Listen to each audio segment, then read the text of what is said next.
वक्रतुण्ड महाकाय सूर्यकोटि समप्रभ निर्विघ्नं कुरु मे देव सर्वकार्येषु सर्वदा। आदिलक्ष्मी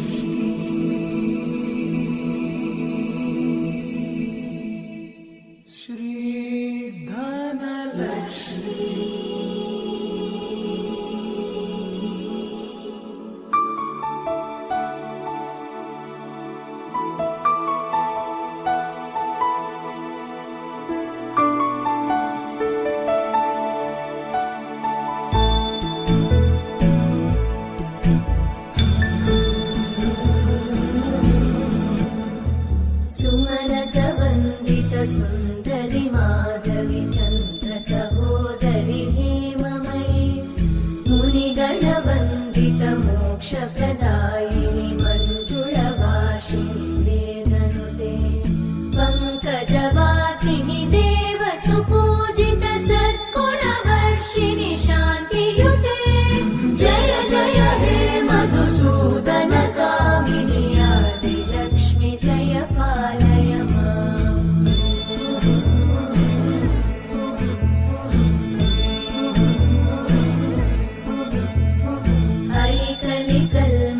नाशिनि कामिनि वैदिकरूपिणि वेदमये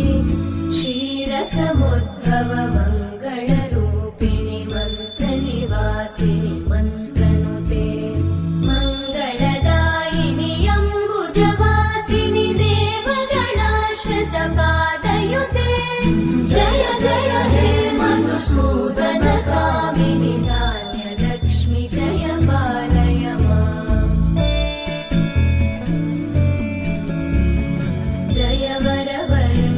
वैष्णवि भार्गवि मन्त्रस्वरूपिणि मन्त्रमये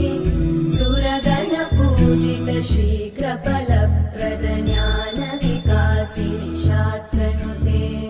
भवभयहारिणि पापविमोचनि साधुजनाश्रितपादयुते जय जय हे मधुसूदन कामिनि धैर्यलक्ष्मि जय पालय